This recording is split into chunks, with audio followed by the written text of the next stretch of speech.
on this edition of the Self-Publishing Show.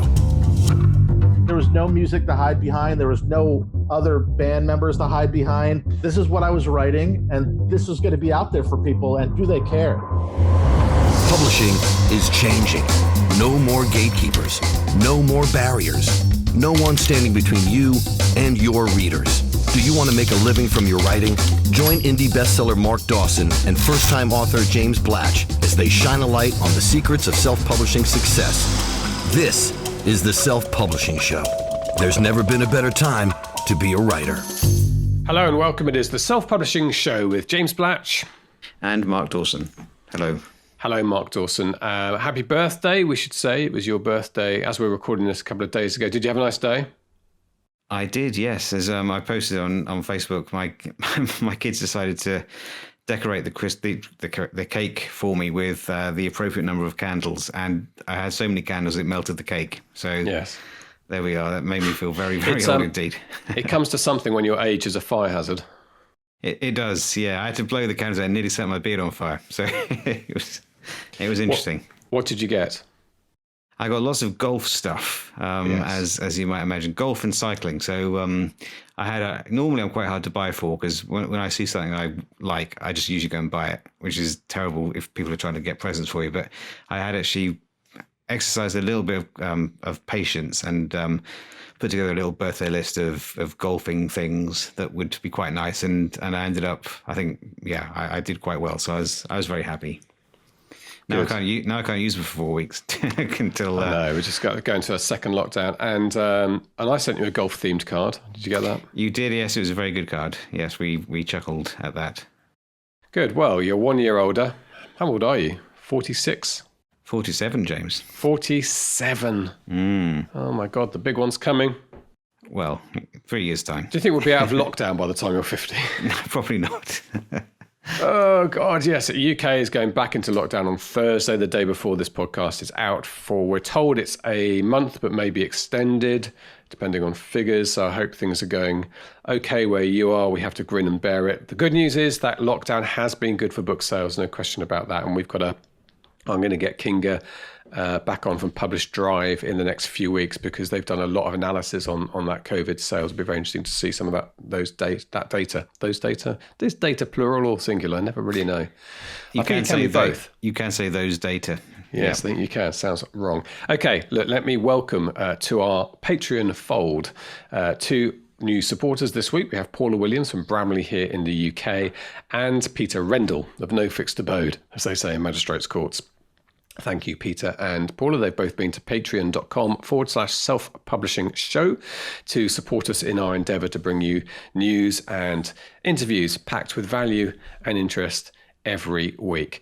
What else we've got to talk about? We've got our revised course, so our editing course, which is actually two courses to start off with. The major one is Jenny Nash's a brilliant breakdown of how to revise your book, how to have a structured approach, what you should be looking for, how to complete it.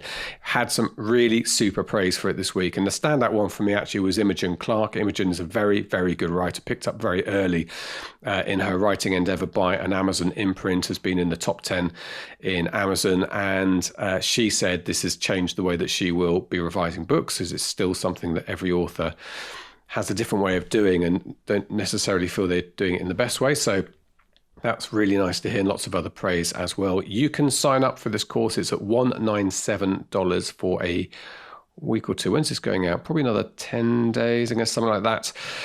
If you go to selfpublishingformula.com/editing, and along bundled into that for that price is also a copy editing course authored by none other than ProWriting Aid themselves. So you must be pleased, Mark. We sort of started working with Jenny some time back, and I think people know how good Jenny is from listening to the Book Lab episodes, but it's been very pleasing to have that kind of critical response to the course. Yeah, absolutely. So there's a Facebook group for people in the course, and that is filling up quite nicely. We never really know how these courses will do, but the last few we've released, and we're always very keen to make sure that they're super, super high quality. So everything, it will look great. It'll be something that is pleasurable to learn from.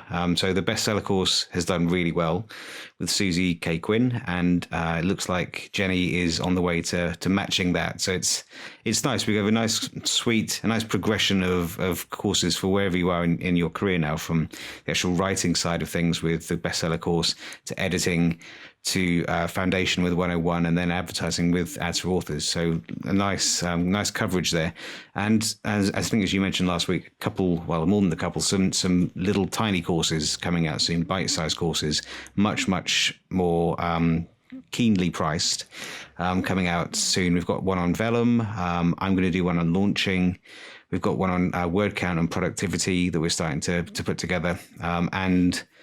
I'd still like to do one on business and that kind of thing, which at some point might be quite interesting. But yeah, we're trying to put out as much new content and valuable content as we can, and it's always lovely to see that authors are enjoying that and getting good value from it. Yeah. And we should say we still produce lots and lots of material that is free and is also good quality. So our YouTube channel, for instance, we put lots of how-to videos on there of simple explanations of everyday tasks for authors. We've also got a great course on building your mailing list using Facebook ads, which is still going strong. We'll have to probably give it a little brush up this year, I think. Facebook about to roll out some small, we think, aesthetic changes to Ads Manager. And you can get all those courses. You can see, well, they will either go to the YouTube channel, which you might be on right now, or go to selfpublishingformula.com/resources, courses, I should say, courses in the drop-down tab. You'll see courses. Talking of Facebook, my Facebook ads account has been shut down again. So I said last week, don't panic.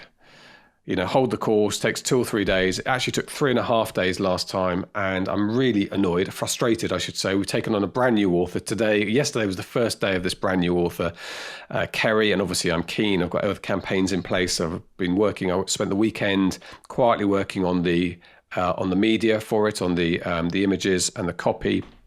Had my dynamic creative campaign set up, and then suddenly yesterday, you've been suspended. It happened just after a credit card payment. So there seems to be something about the way. I am paying with an Amex card. We talked about this before for points. I'm going to talk to my rep to see whether that might be it, but I don't see why it is. Why would it be? Exactly. So I've emailed my rep, and I've obviously done the official response. And last time I just got this standard apologetic thing saying they're very cautious at the moment, but it was a mistake. You were incorrectly identified and you've been restored. And I guess that's going to happen in 2 days' time from now, but it is frustrating, I know. I should also say you probably get this as well. Quite often I get an email from someone saying that they've got a similar position and can we reach out to Facebook on their behalf, or can we reach out to Amazon on their behalf? And we always say no to that for good reasons. One is that I don't think it's the correct way to do things. You need to be dealing with your own account, and there's permissions and data issues. Secondly, honestly, our relationship with Facebook and Amazon would just disappear if every time we emailed them, it was on behalf of somebody on our list. So practical terms, we can't do that. But as Mark mentioned last week, it might be a redeeming feature of having a rep. So if you are offered a rep on Facebook or Amazon, worth having that initial call with them and just having them on in your Rolodex, to use an old-fashioned expression, because occasionally that can come into useful. But it's annoying. How often do your accounts shut down?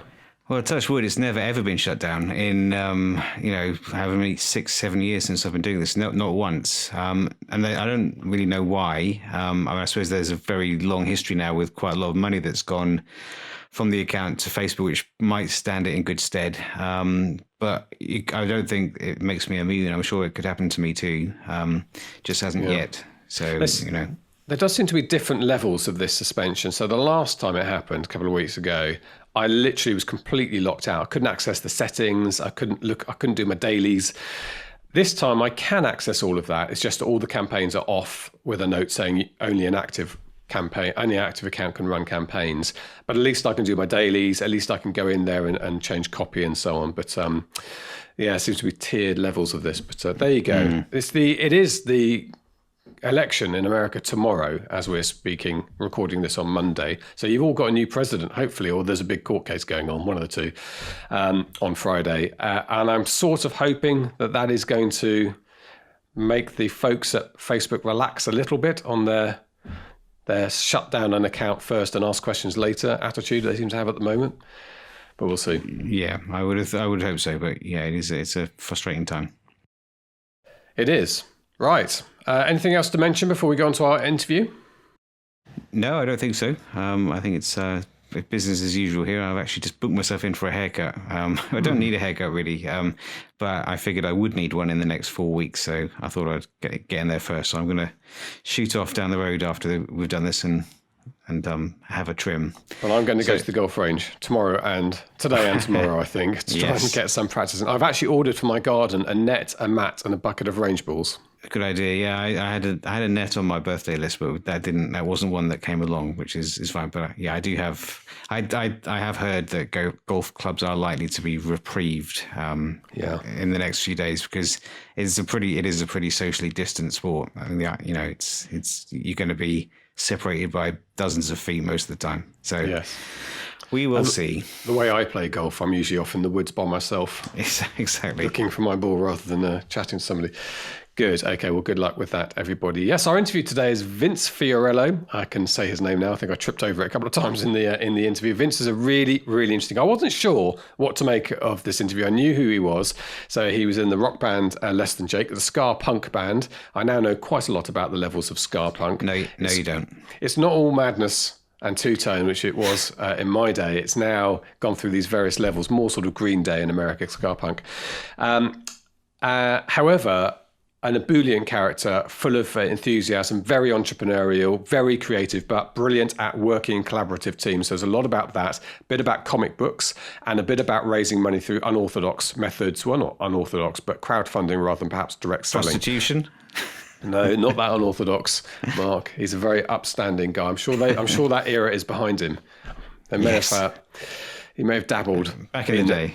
Back in the day, but this is all above board now. Okay, so look, this is Vince, and then Mark and I will be back for a chat off the back. This is the Self-Publishing Show. There's never been a better time to be a writer. Vinny Fiorello. Can I say Fiorello? I've been practicing Fiorello. Fiorello?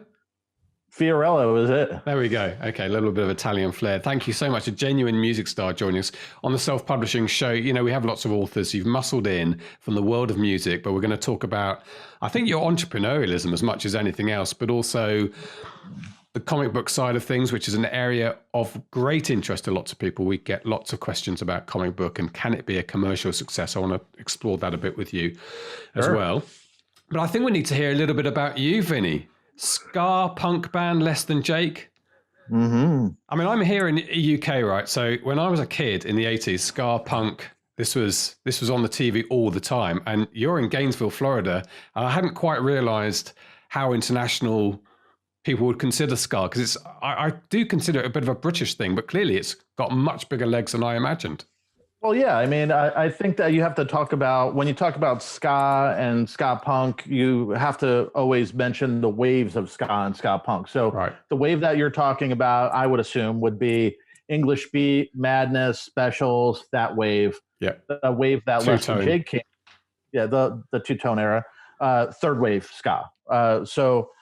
For Less Than Jake, we came in with the US version of it, which was in the 90s and added a faster tempo and pop punk to it. So we kind of took the reggae out and pushed in more of, for lack of a better word, Green Day. For a audio check, right? Yeah. So it's basically ska music blended with pop punk music, and that was Less Than Jake, Real Big Fish, Mighty Mighty Boss Tones, Save Ferris, Dancehall Crashers, go down the line of it, right? Yeah, certainly a little bit more rocky. And but do you still have some of the sort of brass band instruments that those early ska bands did? Absolutely. It was 3 horns, so sax and trombone, and in earlier recordings it was a baritone sax or 2 trombones. It all depends. Okay. Know? All right, so we mustn't talk too much about our pet little music, but we'll explore it a bit. But you fell into rock and roll. You obviously didn't take the advice of your maths teacher and your parents, and you said, I'm going to form a band. And how did that all happen? You know what? It's a university. So me and Krista Makes, who I was friends with in high school, in another punk band, we decided that we're going to start another band. He had moved to university. I had moved up right after he did. and we just started playing music, but adding in the ideas and the flavor and the influences of the time, which was Operation Ivy, which was The Clash and Ramones and Green Day and Screeching Weasel. And actually, we always name check the band. There's a punk band from the UK called Snuff. And we name checked that band a lot because they were playing fast punk rock, but they had a trombone. They had no ska, but they did a cover of Do Nothing, which is the Specials had made that song popular. And they did it super fast punk rock, but they had a trombone. Okay. And that really impacted me and Chris to go, we should try blending these musics together. And we were really on the cusp of a musical style, a different, so while it is influenced by the Specials and Madness and things like that, it was a brand new thing that we were doing in the early 90s. Wow. So you were part of that new wave of, not new wave, that's another thing, but that extra wave, additional wave of ska. That's amazing. Yeah. And I'm always interested in the kind of economics of this, because lots of people, want to start a band and get together at university. Not everyone actually turns that into a living. So is there a little bit of businessman in there with you, as well as being kind of the rock and roll lifestyle? I definitely, I believe in two things. The first thing that I believe in is that if you're going to do something and you're serious about doing it, there's small steps to do to build a foundation that you could stand on and build other things on that, right? And the other thing is, I like, being an entrepreneur. I like the idea of, if I'm passionate about something, there's a chance that someone else is passionate about it too. So let me figure a way to get it to them.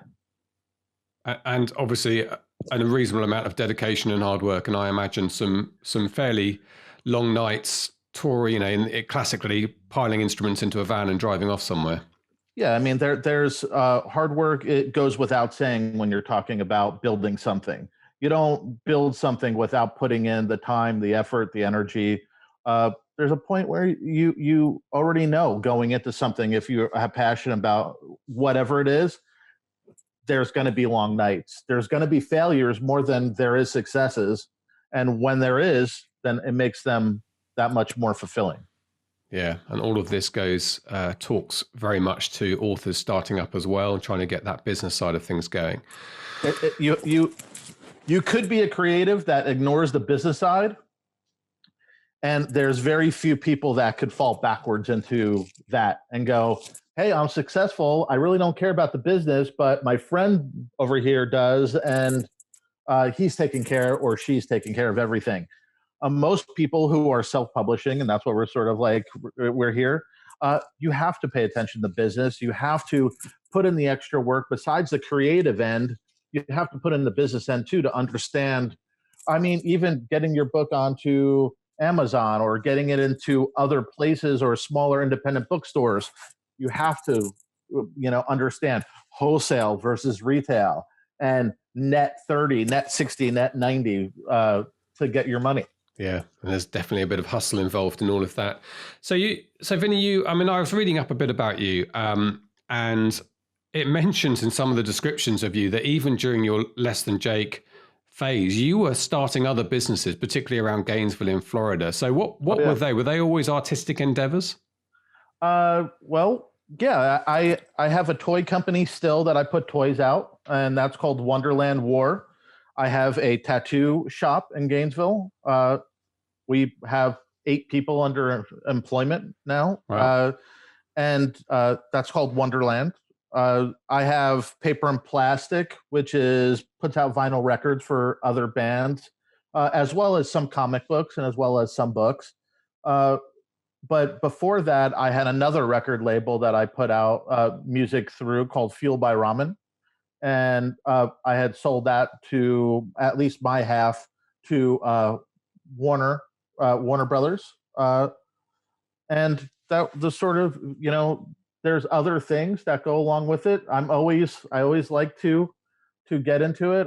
For Less Than Jake's side of it, for over 2 decades, was the sole sort of creative director of what the albums looked like and getting the artist and what the merch looked like and things like that. So I like to do. I always have liked to do that and continue to do those things. Yeah, and you left Less Than Jake last year. I did. Yeah, so that's and you can never leave something like that. There's there's name ownership and there's other things. So you're not leaving. I'm just not touring. Yeah. So okay. I'm a non-touring member / owner of Less Than Jake. There you go. It does get a bit complicated, and some of those. It always does. Yeah, some of those bands that tour, big bands that tour from the sort of 70s and 80s, and have to have a slightly different name. Jeff Lynne's ELO, rather than ELO, just because you know all those contracts and stuff and what that meant. But there you go. Of course. Okay, so let's talk a bit about your latest venture. I mean, I don't know how long ago you started with the comic book side of things. Well, I've done comics before. I've done Perfect Teeth. I've done The Phone Call. I've done Story Song. But this particular project called The Inevitables kind of started, the inspiration of it started years ago, but the actual project started to form last September, so about a year. Okay, and just describe The Inevitables to us. Inevitables is a music and comic book project. So there's a full-length record that goes along with a 22-page comic. And basically, that's the beginning of the world of The Inevitables. So while we went to crowdfund that, and that crowdfund was super successful, it was 220% funded. Wow. For that.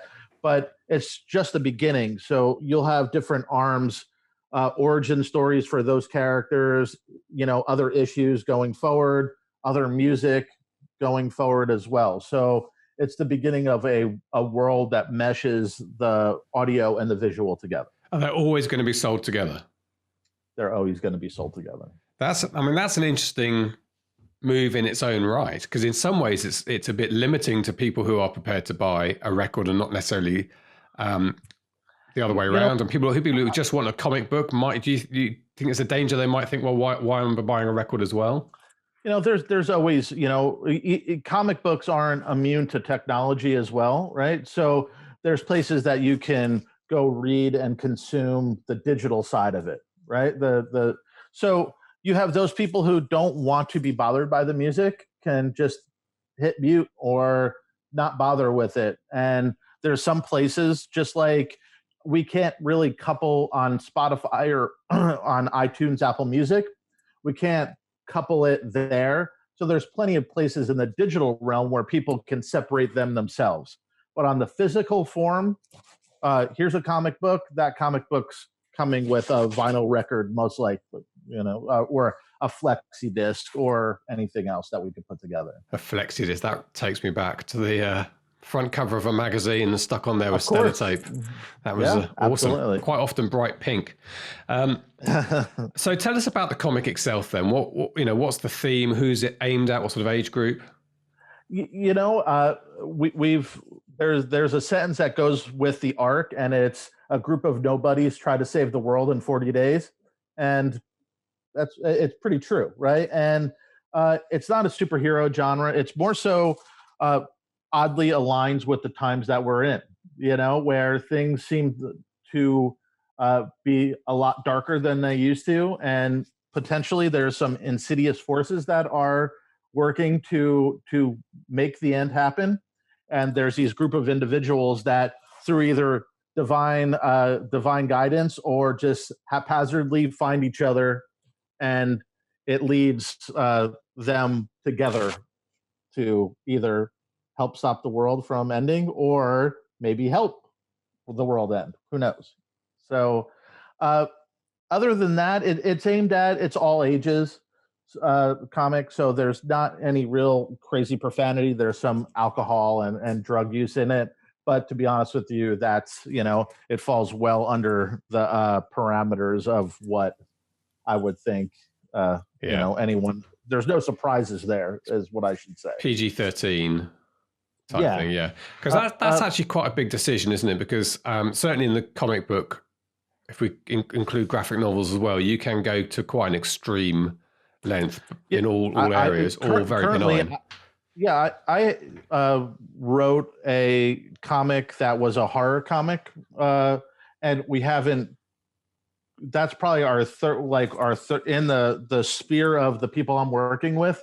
That's the third project that we're going to, and it's very dark and it's very extreme, as what you're saying. So you could go anywhere. That's the beautiful thing about art, right? There's no limitations except for the one that you feel, or the one that you feel when other people read it and go, this is odd. And I've been there before, and I've written things before, and when people read it back to me or talk to me about it, I'm like, I really don't want to. I don't want. It's good to write it, and it's a cathartic sort of awesome, but at the same time, sometimes you don't want to talk about the things that you wrote, and you just want them to be, and let people kind of take to it as they want to take to it. I guess that's what pen names are for, right?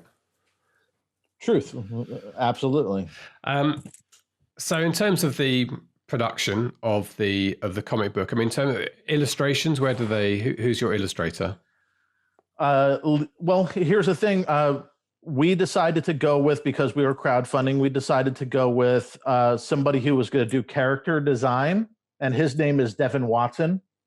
So when we launched the crowdfunding, we had character design already there and out for people to look at.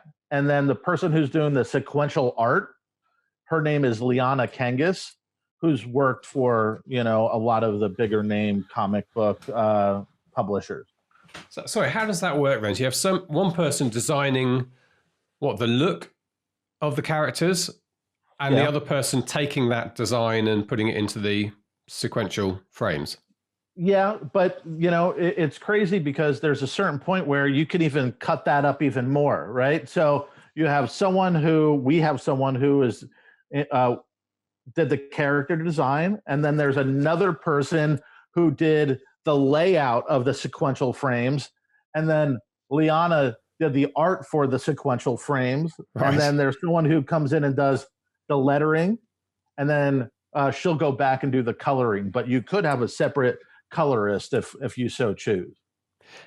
That's quite a production. I mean, it's a production line.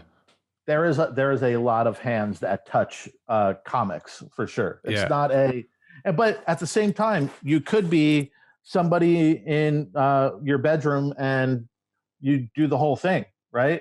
In this case, there's a production line. There's multi-arms to get it done. And do you project manage all of that yourself? Yeah. And in terms of the writing, Vinny, so when you write a comic book, is there you creating a story and then somebody else adapts that into the speech bubbles and text, or do you write it in that form to start off with? No, you're right on the first one. So on the Inevitables, it was myself, the co-creator, Obi Fernandez, and then we took that and then the story, the ideas for the story, to a script writer, Jonathan Diener, and he puts it into the dialogue and kind of where it has to happen in the script.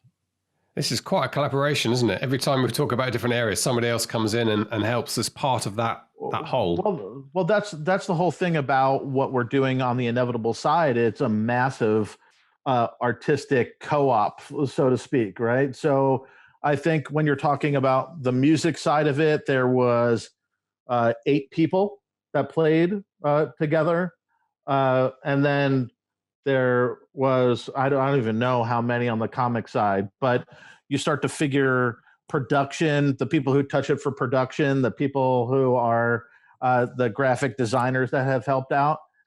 We're hitting, I think, that 18 or 19 people that are involved. Yeah, wow. And so you started off with the idea. At what point did you think crowdfunding was going to be your route?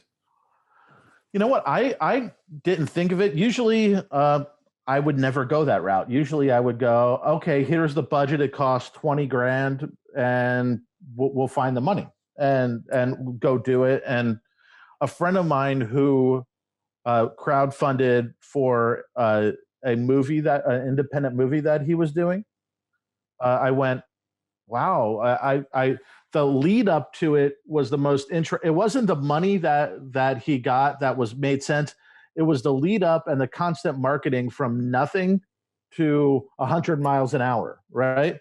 That I found intriguing. Wow. And that's what led me more down the road, that it's great to have the money to manufacture. But what I thought was great, that you started with an idea and you talked about the idea and you marketed the idea every day and sometimes every hour of the day until the crowdfunding that was done, right? Until, oh, it's the 19 days or the 30 days or the 40 days in this case of the idea of the Kickstarter when it was the campaign was over.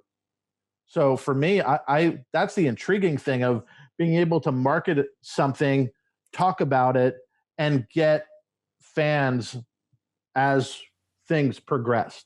Yeah. So, I mean, that's the beauty of, I guess, of a successful crowdfunding project. You end up with the money, but also this fan base that feels more than just fans. They feel invested, literally, in the project. And they did, yeah. And I think that was the beautiful thing, and that's the thing that really attracted me to do that, right? And again, there's other projects. I had just released a book of short stories. And June 24th is when it came out, and I didn't crowdfund that. I did it, and it was a very insular thing for me. I put it out and did everything else that needed to happen, and it's out in the world now, you know, via Audible and Amazon and wherever else, right? But there's other things that are bigger than this singular self, and you need people who have expertise in that, and you go to them. And in the idea of the crowdfunding, I mean, we brought in 2 other people who were familiar with crowdfunding to help us along, because there's so many arms to it, right? So it definitely provided us with a fan base. It taught us what works and what doesn't work in marketing. And at the end, it was a successful Kickstarter, but I feel that we now have fans for the world that we're going to progress with, that are not going to be crowdfunded.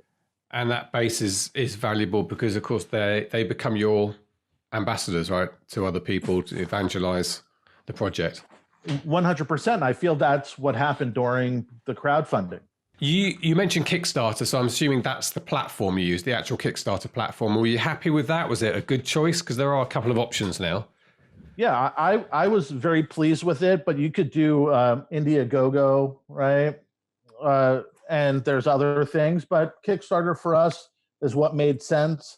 I like the idea of it gets funded or the project dies, and I like that, like, sort of tightrope. Good motivation. Yeah, it is. Yeah. And so, having concluded the fundraising phase, obviously part of the project is then to deliver what you promised to those who've invested. And in terms of the maths, how does that work out? Because it's going to cost you a certain amount to deliver what people have paid for. Is there money left over in terms of profit, or does that then become the foundation for selling it and going into profit? Well, I'll go with you that at the end of the day, we're not there yet of what it's going to take exactly to manufacture everything. We did a budget early on, and we pin everything. You know, we decided, okay, this is the most, in the worst case scenario, this is the most it could ever cost, is this. So we did a budget on maximum price, right, for everything. So we're in the manufacturing stages this week, actually, where the music's done, so it's going to go, and the art for the vinyl record's done, so it's going to go to the pressing plant. The art for the label and the music's done for the flexi disc, so that's going to go to the plant and start stickers are going to get purchased, mailing envelopes and boxes and everything are to get purchased to do the fulfillment. So at the end of it, when there is profit, and there should be, unless there's a catastrophic, I'll knock on wood, but unless there is a catastrophic like sort of delay or something happens that we need to start over on something, there'll be profit, but we're using that as a cornerstone to continue the Inevitables world in different releases that we have actually still planned for 2020 and going all the way into the summer of 2021. Wow. And where else are you going to sell it? Well, I mean, comic book shops, obviously, but we're going to do it a little bit different. We're going to do it via, I have distribution for vinyl records. So we're going to kind of like backdoor it into those places. And Comixology is a digital place where you can kind of go into it. It's kind of like a Netflix or a Spotify, but for comics. So it'll be available there, and it might not be in your local comic shop, but it most definitely is available for them to order it in. That's number one. Or you could buy it through our web store, which will do the fulfillment for ourselves to do that. What about Amazon or one of the big the online retailers? Is it? You know what? It's not going to get there right out of the gate. We'll see when time comes.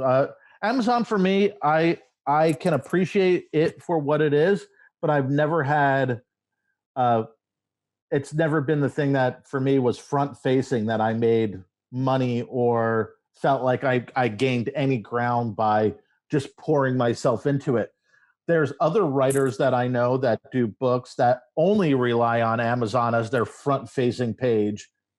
For me, there just seems there's too much there, and I never felt as an artist or as a business that I ever gained ground by only doing Amazon. It's a very small part in a much larger picture for distribution. Yeah. And what about the short stories, though? Were they done physically or electronically? Or both. Okay. So 619 is available through Amazon, is available through Apple in their bookstore. Physically, you can get it through Amazon. Physically, you could get it through the website that I have set up for it, right?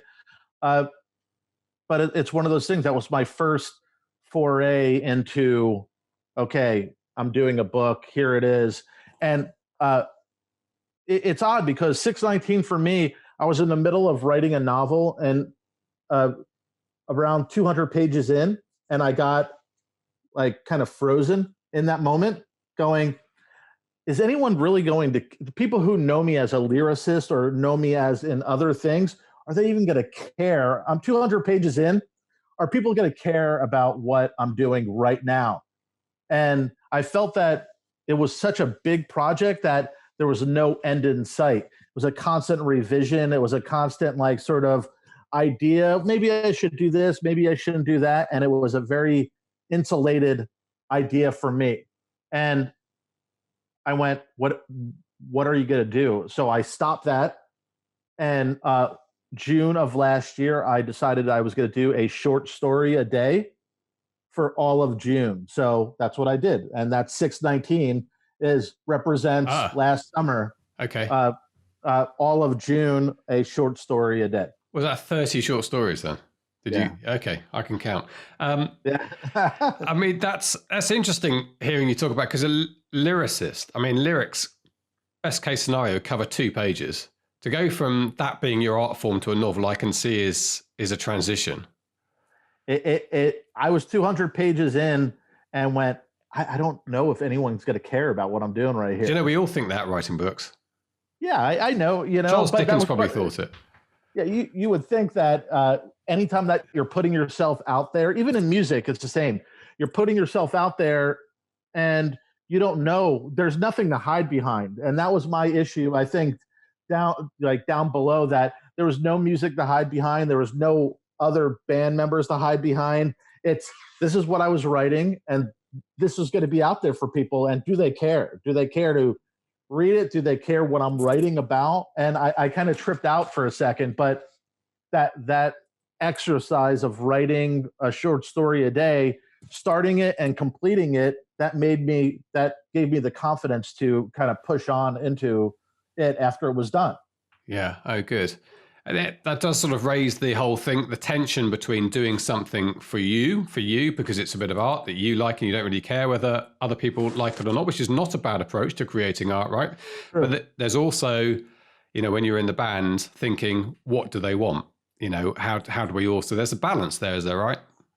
Yeah, of course. I mean, there's always in the back of my mind, I programmed myself to go, I have to consider the audience no matter what, right? So music, you can sit here around a campfire outside and not give a shit what anyone else has to think about it. And you can fumble along doing whatever. But ultimately, 21 years into being a band, I've trained myself to consider the audience. And instead of just writing and being done and being fulfilled myself, I started to kind of second guess what the audience wants, what the audience is going to think. And it got to the point for me that I had to stop and re-examine the headspace that I was in and kind of untangle some knots that I put there for 2 decades. Right. An interesting process, isn't it? It was very cool. And I enjoyed that every day.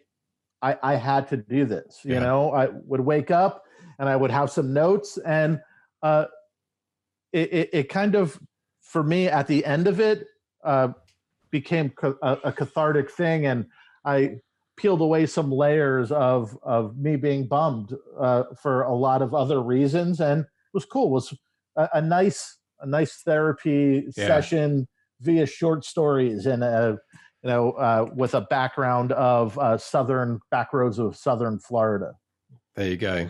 Well, a lot of art does come often from a painful place, right? It has to. Some experience goes into it, and it's all the better for it usually when there's a little bit of something in there, right? You know what? I talked to my wife about it, and I went, you know what? If I didn't create, I wonder about the person that I would be now, because creating and kind of training myself to kind of dive deep and pull some stuff out and kind of expose it made me like an emotional person, made me have the peaks and valleys of the, being very happy and not very sad, but very sullen and kind of introspective. And I wonder that if I never created, who would I be now? Because I, again, train myself to go deep and dig out what is there and push it out on the table for people to kind of look at it and examine, through lyrics or through, 619 or the backstory of what the Inevitables is. People look at it and go, man, who hurt you? Who did this? But I don't know, but I agree with you. I feel good art comes from that place, that you got to dive deep to pull it out, man, and show people and go, this is what it is. And there's some times where you go, you're not alone in that idea, and there's people that walk around in the world and go, no one feels like this. No one understands what I'm feeling. And that may seem so contrived, but it's honestly true. There's a lot of loneliness that people feel out there and very singular. And when you write and you kind of push it out and you pull it out for people to read or listen to or whatever, it hits that nerve and people feel this communal, I'm not alone. And I'm not going to say it heals. Sometimes it does, but not always. But even if it's, you're not alone and you being sad or hurt or depressed or happy, that's the righteous part of creating, in my opinion. Yeah, well said. I think there are probably hundreds, possibly thousands of people listening who nodding along to that, knowing that their art comes from there and they're feeling that kind of therapeutic benefit of it as well. It's a good thing to do. In fact, I think it is I'm sure it is used as therapy for people who wouldn't necessarily have thought to start writing. They're often encouraged to do so for that very reason. So yeah. I a friend of mine who does a podcast with me he said, "Hey, for 619, we should do a podcast because they're short stories, but they have a broader, sort of outlook on it." And I went, "Okay." We wound up doing 10 hours of recording, and it very much focuses on mental health. And so it turned into a short stories book is going to turn into a 10-hour podcast and it's mostly about mental health, about the writing in the book, and you're peeling out these stories about family and about friends and about how I grew up and lived my life, but it most definitely served as those mental health help and things. So 10 hours, that happens top of October, we're going to release it. Yeah. So that's a great thing to do, to have a podcast specifically that goes along with a series of books, or in this case, a series of short stories. That's a lovely way of turning a reader into a fan if they hear your voice analyzing. Is the idea they've read the short story, then listen to the discussion? Well, we're also going to play the short story first, the audio version of it. The most that the short story, is like a 15-minute read, a 10-minute read. Some of them are even shorter than that. So we're going to play that first, talk about it, and then go down the line of 30 short stories. So even if you've never listened or read the book, you could still tune in and kind of follow along and digest it all as it goes down. Yeah. Of course, that is giving away the story for free. But then if people like it, they'll probably buy it anyway. I think that there's two headspaces. I like the fact that it could go out there and anyone, it doesn't matter, can digest it and be a part. But for me, I think that even the free aspect of it turns people into fans later, and that would buy the novel or the comic book or a record or whatever it is. So I'd rather people become fans than get 20% of whatever for the audiobook. Yeah. So having done the short stories, did you then go back into the novel, having found that confidence? I did. I'm done, but October is going to be the month for a second revision on it. And then I'll send it to an editor to kind of go, what are you talking about? Or this is amazing. Or this is amazing, but I have a feeling I got lost somewhere around the mid hundreds, and I finally returned, but there's a gray area in there. I think that's what editors are for. That's a pretty good start. Everyone, I can't remember who it was, possibly Stephen King, who said every writer should think if you don't think your first draft is shit, you haven't done it right. Yeah, so that's what first drafts, and we all think that.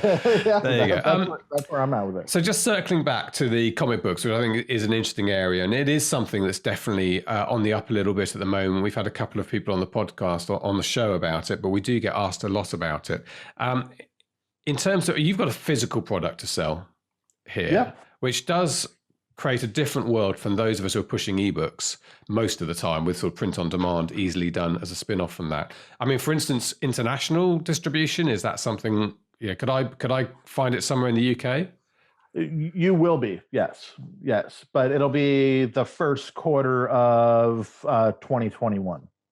You see, coronavirus for me, usually I would go over to the UK and sit in front of a table of gentlemen that would decide whether they want to distribute this or not, right? But working from home and other things like that, it put maybe a 3 or 4 month delay on the distribution side internationally onto Inevitables.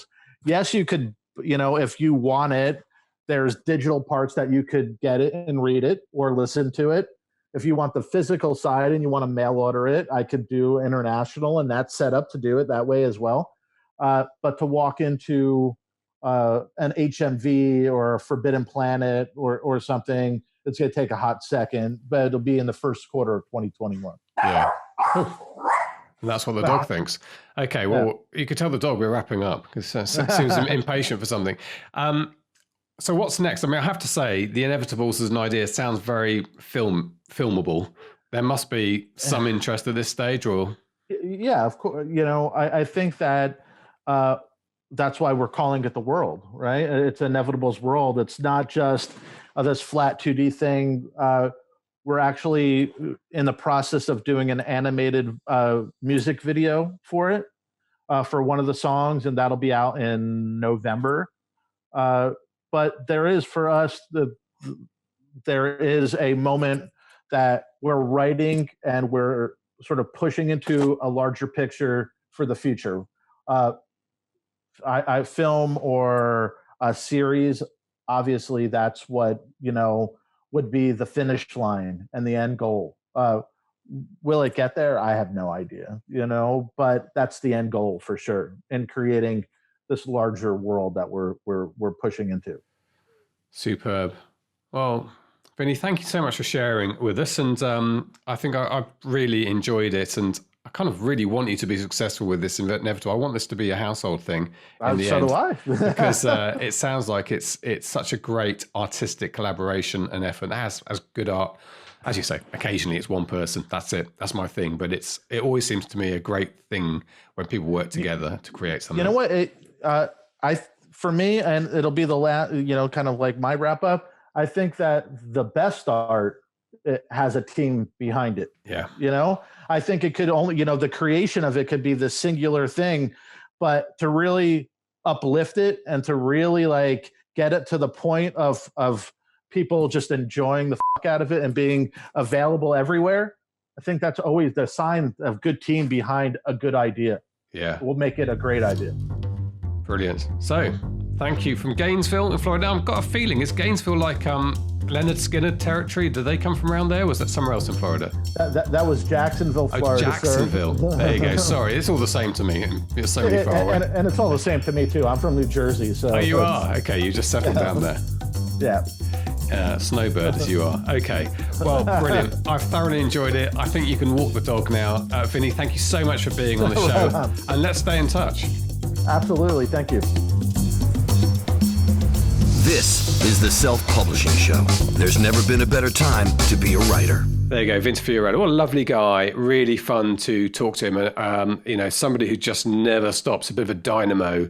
You have to read his Wikipedia entry actually as well. It does talk about his entrepreneurial spirit. He started a lot of companies over the years, and just goes to show it's a big growing sector, self-publishing, whatever, whether it's music, whether it's comic books, novels, non-fiction, and there are myriad different ways to do it. He's very collaborative. How's your collaboration side going? You were writing with somebody, weren't you? You'd recruited somebody at one point. Yeah, kids book. Yeah, so we've got a writer called Alan Burrows. He's written one book, and we're just editing that together at the moment. And he's about 15 to 20,000 words into a second book. So hoping to get that out for Christmas. And we're going to do that through KDP, and then in the new year, perhaps look at something a little bit different to get it into some stores. So that's been great. I mean, Alan is great to work with, good writer. I've had very little need to kind of oversee that in any kind of particularly onerous context. He's done a really good job on that. And we've got Stuart Bache on board on that as well. So, doing a cover, he's done some illustrations for us. He's going to do a nice map inside the book. So yeah, that's been a fun project. I'm quite happy to kind of let Alan run with that. And my view is kind of strategic and thinking about how we can actually, I hate the monetize. I hate that word, but in order to make some money from that make it commercial. IP, that's the plan.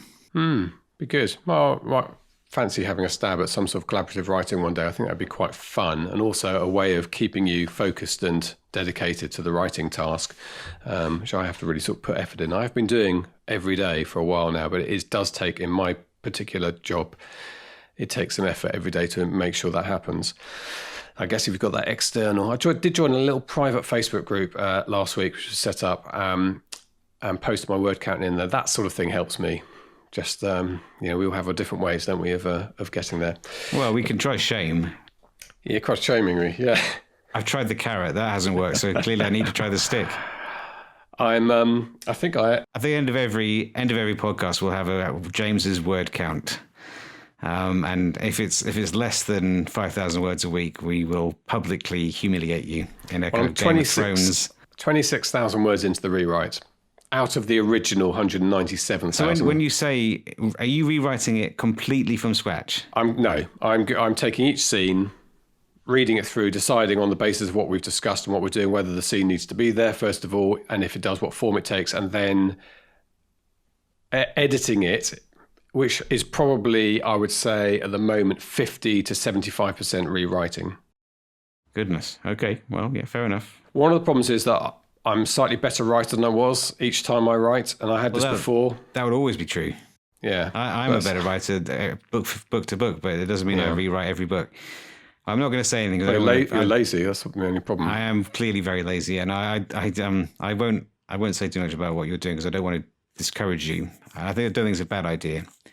But I also think at some point you can't keep rewriting it. I've got a deadline, end of January 31st. I've done my sums. I will have to up my game a bit on where I am at the moment, doing an hour a day or so, probably 2,000, some between 1,500 to 2,000 words a day. I need to up my game a bit to make that deadline, but I will at some point be able to get there. I'm leaving it a little bit longer to work out what the ratio of old words to new words is. At the moment, I think the book's panning out to be about 130,000 words. Yeah, that's about right. I would estimate for that kind of book. Sounds about right to me. But goodness me, so this is the 251st or 252nd, I don't know, episode of the podcast, and we were talking about this 250 episodes ago, and yet no one. Actually, I saw a nice comment the other day. Someone in an email to us was asking about your book and how they were looking forward to buying it. And I thought I know what it was. Someone actually, because you're the guinea pig in the editing course. Yes. And someone said that I want to buy James's book after hearing about it, the kind of process you'd gone through with Jenny to improve the book, and they were very keen to buy it and support you, but they can't do that because it's not for sale. Because you're still writing it. I'm trying to think of. You're basically James Joyce. This is going to turn out to be like this is your Ulysses. Or To Kill a Mockingbird, was that the... Well, that's Salinger. Only wrote... three books. Catch in the Rye. Catch in the Rye, Salinger Harper Lee only wrote one book, and then I think she published the sequel. She wrote two. Right. 2 books, yeah. Well, and some stuff that wasn't published. But Salinger is famous for only writing Catcher in the Rye. But I mean, he is ahead of you. Yeah, he's ahead of me in many ways.